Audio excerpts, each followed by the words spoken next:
দেশের সবচেয়ে প্রাচীন রথযাত্রা উৎসব পালিত হয় পুরীতে। রথযাত্রার আগে বুধবার ছিল জগন্নাথ দেবের স্নানযাত্রা। লাখো মানুষের ঢল নেমেছিল পুরীতে। जब भी महाप्रभु जगन्नाथ पहंडी पे आते हैं उनके सम्मुख नृत्य प्रदर्शन, नृत्य परंपरा, संगीत, नृत्य, वाद्य एक ही साथ होता है। भगवान की आराधना पे, भगवान के भाव में सभी लोग एक ही साथ बोलते हैं जय जगन्नाथ। স্নানযাত্রা দেখতে মন্দিরে আসেন ওড়িশার মুখ্যমন্ত্রী। নির্বিঘ্নেই দেবতার রথযাত্রাও মিটবে বলে আশ্বাস দেন মুখ্যমন্ত্রী। इसी आधार पर अगले दिन में जो रथ यात्रा भी शुरू होने वाला है, बहुत लोग आएंगे महाप्रभु के दर्शन करने के लिए रथ यात्रा के अवसर पर, और अच्छा से रथ यात्रा संपन्न हो। হুগলির মাহেশে পালিত হলো জগন্নাথের 629তম স্নানযাত্রা উৎসব।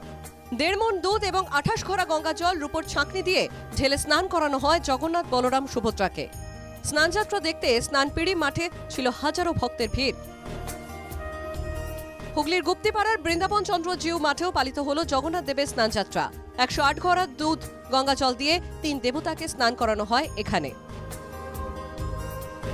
মহা ধুমধামের সঙ্গে মিটল নদিয়ার মায়াপুর ইস্কনের স্নানযাত্রা উৎসব। দেশ বিদেশের ভক্তদের ভিড়ে জয় জগন্নাথ ধ্বনিতে মুখরিত মায়াপুর।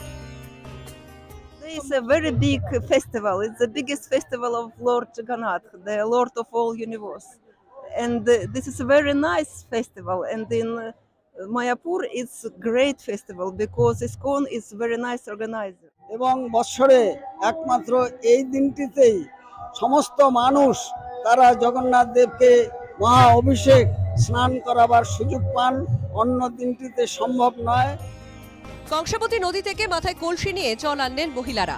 নাম সংকীর্তন এবং বৈদিক মন্ত্রোচ্চারণের মাধ্যমে সেই জল দিয়েই স্নানযাত্রা সম্পন্ন হলো পুরুলিয়ার শারবাগান জগন্নাথ মন্দিরে।